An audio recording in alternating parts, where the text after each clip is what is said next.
Assalamualaikum warahmatullahi wabarakatuh. Welcome back to channel Viral TV.com. Kali ini kita akan membahas tugas dan wewenang Ketua KPPS dalam pemilu tahun 2024 beserta juga dengan gajinya. Sebelumnya jangan lupa like, comment, subscribe, dan juga share serta hidupkan loncengnya agar ketika ada video terbaru dari kami, teman-teman mendapatkan pemberitahuannya. Teman-teman KPPS harus terlebih dahulu tahu yang mana KPPS itu terdiri dari 7 orang ya. Satu itu menjadi ketua sekaligus anggota, dan 6 yang lainnya itu adalah anggota ya teman-teman.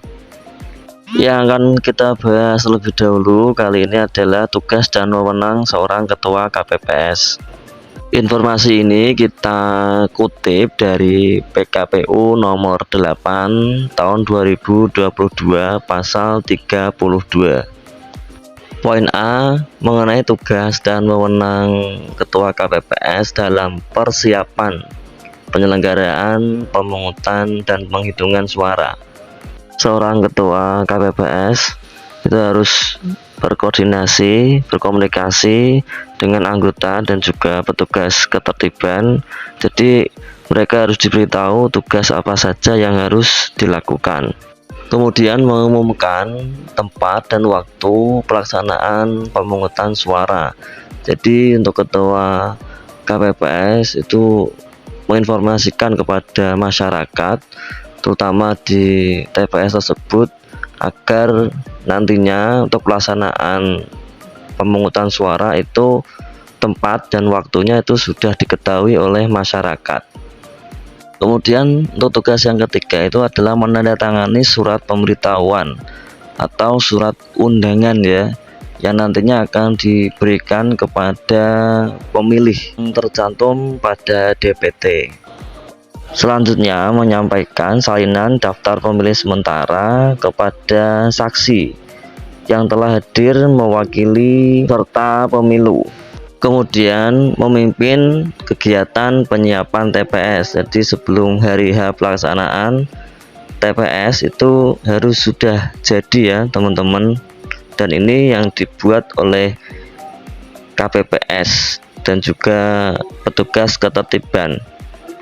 Selanjutnya menerima saksi yang memiliki surat mandat yang ditandatangani oleh peserta pemilu. Jadi ketua KPPS yaitu harus jeli dalam menerima saksi. Apabila tidak ada atau tidak memiliki mandat itu tidak diperbolehkan menjadi saksi.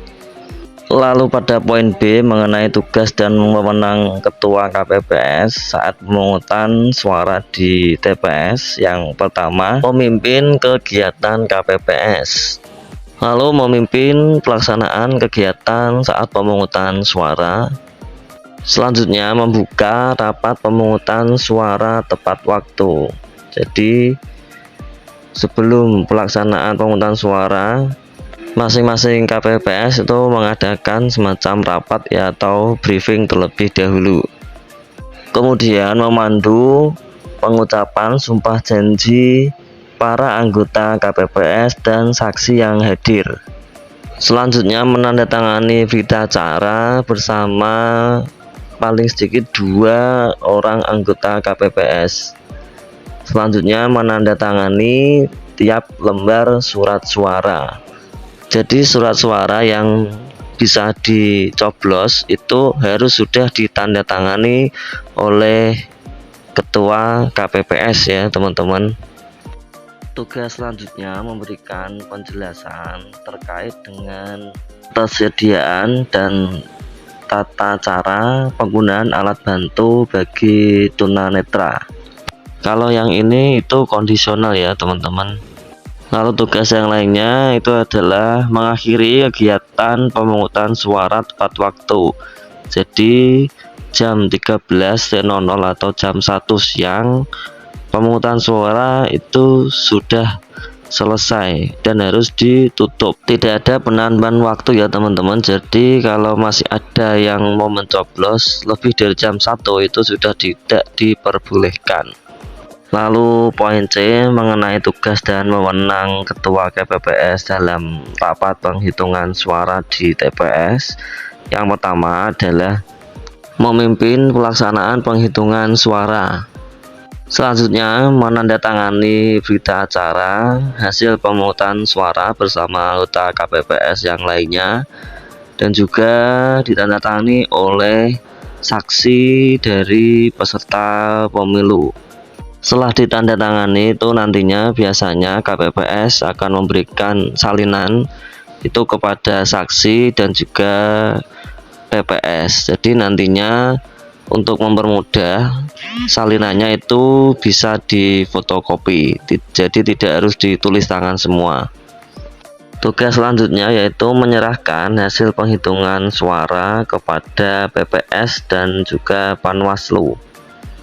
Dan selanjutnya yang terakhir itu adalah menyerahkan hasil semua surat-suara tadi dan juga kertas C1 hasil ditaruh pada kotak ya teman-teman, yang nantinya akan disegel.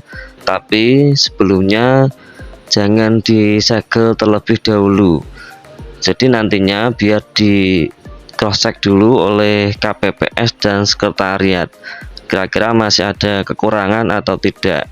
Jadi jangan disegel terlebih dahulu ya teman-teman, boleh disegel nanti setelah untuk kelengkapannya itu sudah fix atau sudah benar semua. Untuk info selanjutnya mengenai gaji Ketua KPPS Pemilu tahun 2024, ini infonya mengalami kenaikan dibanding pemilu sebelumnya di tahun 2019. Untuk di tahun 2019 itu adalah kisaran 500.000, dan nantinya di pemilu tahun 2024 ini itu untuk ketua gajinya adalah Rp1.200.000. Bagaimana teman-teman, apakah siap menjadi ketua KPPS? Tadi informasi yang bisa kami sampaikan, semoga membantu dan juga bermanfaat. Bila mana ada yang mau ditanyakan, silahkan tinggalkan pesan pada kolom komentar. Sekali lagi jangan lupa like, comment, subscribe, dan juga share serta hidupkan loncengnya. Sekian dari kami, wassalamualaikum warahmatullahi wabarakatuh.